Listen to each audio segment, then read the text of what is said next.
High moment মোড়ের আর একটা নতুন ব্লগে সকলকে স্বাগত জানাই।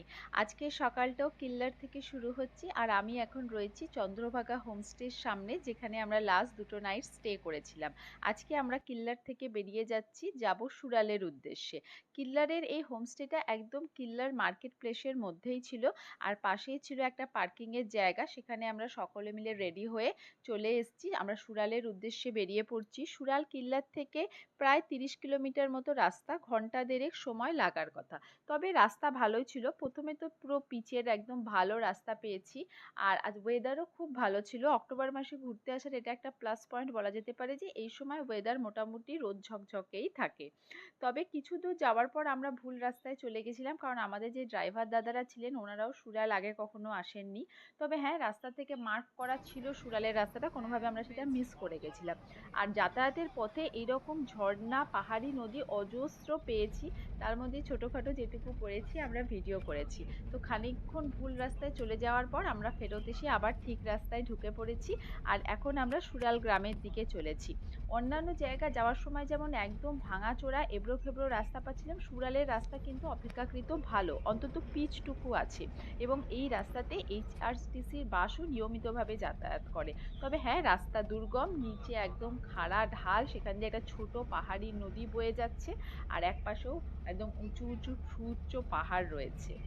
আমরা আজকে আমাদের সুরালে থাকার কথা ছিল হিমালয়ান হোমস্টেতে, যেটা সুরালে তো খুবই থাকার অপশন কম, কিন্তু যেটা মোটামুটি একটা ভালো অপশন। কিন্তু সেখানেও ক্যাচাল, কোনোভাবে আমাদের সাথে কমিউনিকেশনে গন্ডগোল হওয়ায় যে দিনটা আমরা বুক করেছিলাম সেই দিনের বুকিংটা কোনোভাবে ক্যান্সেল হয়ে গেছে। তো ওরা আমাদেরকে বলেছিল যে ওরা আমাদেরকে বিকল্প জায়গায় ব্যবস্থা করে দেবে। কিন্তু তখনও আমরা জানি না যে সুরালে এই সবে দুর্গতির শুরু। সেখানে পৌঁছে এই যে আদার্স ভাইয়ার হোমস্টে, সেখানে গিয়ে আমরা জানতে পারলাম যে আমাদের যতগুলো রুমের দরকার ছিল ততগুলো রুমের সাথে অ্যাটাচ বাথ নেই, এবং এই হোমস্টেটা এখনও পুরোপুরিভাবে তৈরি হয়নি। সিঁড়িটাও খুব বিপজ্জনক অবস্থায় আছে। প্রায় ঘন্টা 2-2.5 এখানে আমরা সময় নষ্ট করলাম। ওই বুঝতে পারলাম যে এতজন মিলে কোনোভাবেই হোমস্টেতে থাকা সম্ভব নয়। এবং সুরাল আসার যে এক্সাইটমেন্টটা ছিল, চারপাশে ঘুরে দেখার, এত সুন্দর একটা জায়গা উপভোগ করার, সেটা আস্তে আস্তে পুরো একদম জলে চলে যেতে শুরু করলো। যাক, অনেক ঘোরাঘুরি, ভাবনা চিন্তা, কথা বলার পর, আর এখানে থাকার অপশনও তো খুব কম যে এটা নেই অন্য কোথাও একটা ভালো অপশন। সুরাল এসছি, কিন্তু এখানে প্রথমে নেমে মনে হলো তোটা ঠান্ডা নেই, কিন্তু এমন হাওয়া দিচ্ছে পুরো কনকন করছে।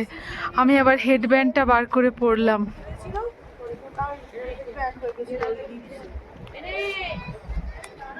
আমাদের মধ্যে কয়েকজন ওই আগে আদার্স ভাইয়ার হোমস্টেতে থেকে গেলাম, আর আমরা কিছুজন চলে এলাম ভোজপত্র হোমস্টেতে।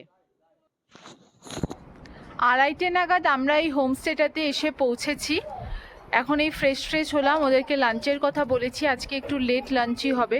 সত্যি কথা বলতে ওইটা একটু ওপরে ছিল, যে হিমালয়ানটা বা তার পাশে যে আমাদেরকে একটা রিসর্ট দিয়েছিল, কিন্তু এইটা অনেকটাই নিচে। কিন্তু আপাতত এই যে বলে হাতি কাদায় পড়লে চামচিকেতেও মারে লাথি, সেই রকম খানিকটা অবস্থা। এখানে তো থাকার অপশন খুবই কম, সুতরাং কিছু করার নেই, আমাদেরকে এখানেই থাকতে হচ্ছে। তবে একটা জিনিস ভালো লেগেছে, যে এই হোমস্টেটা বেশ ভালো, রুমগুলো ভালো, উড ফার্নিশ করা, আর ব্যবস্থাপনাও মোটামুটি সব আছে, সবার সাথে অ্যাটাচড ওয়াশরুম, গিজারের সুবিধা, আর খাবার দাবারও মোটামুটি দেখা যাক কেমন কি দেয়। তো আর সামনে বেশ একটা খোলা জায়গা, নানাথু খুব মজা হয়েছে, খেলছে। আর এখান থেকে এই যে ব্যাকে আমার এইরকম সুন্দর ভিউ দেখা যাচ্ছে। রুমগুলো থেকে খুব একটা ভিউ নেই, রুমগুলো থেকে ওই দিকের পাহাড়গুলোর কিছু কিছু ভিউ আছে। এই ভিউটা খানিকটা ব্লক হচ্ছে, কিন্তু এই হোমস্টের একটু সামনেটাতে দাঁড়ালেই এই সুন্দর দৃশ্যটা দেখা যাচ্ছে। তো আপাতত কিছু করার নেই, রুমস্টেটা দেখাচ্ছি, চলো তারপর রুমের ট্যুরও দেবো। হাই, আমরা হঠাৎ করে চলে এসেছি সুরাল মনেস্ট্রিতে। এই যে আমরা এখন সুরাল মনেস্ট্রির সামনে দাঁড়িয়ে আছি, সন্ধে প্রায় নামবো। কেন এসছি এবার এটা একটু বলি। আমাদের কালকের দিনটাও সুরালে থাকার কথা ছিল, কিন্তু হঠাৎ করে ওয়েদার খারাপ হয়ে যায়। আমরা যেহেতু সাচপাস ক্রস করে বাইরাঘাট যাব, যদি ওয়েদার খারাপ হয়ে যায়, কোনোভাবে সাচপাসে স্নোফল হয়ে যায়, সাচপাস বন্ধ হয়ে যাবে। আমাদের আবার দিল্লি থেকে রাজধানী ধরার আছে, সুতরাং কোনোভাবেই রিস্ক নেওয়া যাচ্ছে না। আমরা কালকেই আর সুরালে থাকাটা স্টে করার করাটা ক্যান্সেল করে আমরা কালকেই বৈরাগড়ের জন্য বেরিয়ে যাচ্ছি। এটা আজকে বিকালেই ঠিক হয়েছে। ঠিক হওয়া মাত্রই আমরা দেখলাম ওয়াটারফল তো হবে না, অন্তত মনেস্ট্রিটা দেখে আসি। সন্ধ্যাও নেমে গেছিল। আমাদের যে সারথি এসছেন, যিনি ড্রাইভার দাদা, উনি খুব ভালো। মনেস্ট্রি খানিকটা ট্রেক করে আসতে হয়, উনি পুরোটাই ভাঙা রাস্তার মধ্যে আমাদেরকে চালিয়ে নিয়ে আসছে। এখন প্রায় 6টা বাজবে, হয়তো 6টা 10-15। আমরা এখন মনেস্ট্রিতেই আছি। মনেস্ট্রি বন্ধ হয়ে গেছে, কিন্তু এখানে লোকাল কয়েকজন ছিলেন, ওনারা বললেন যে আমরা চেষ্টা করছি যাতে পুরোহিতকে, ওনাদের যিনি প্রাইস থাকেন, ওনাকে ডেকে আনা, সেজন্য আমরা ওয়েট করছি।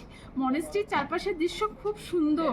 অন্ধকার নেমে গেছে, আমার ফোনে জানি না আর কতটা ভালো ছবি আসবে, আমি চেষ্টা করব তুলে ধরার। কিন্তু এই যে হঠাৎ করে চলে এলাম, এই এক্সপিরিয়েন্সটাও দারুণ। আসার রাস্তাও খুব সুন্দর আর মনেস্ট্রির চারপাশটাও খুব সুন্দর। আমাদের পাঙ্কি ভ্যালি সিরিজের স্টার অ্যাট্রাকশন ছিল এই সুরাল।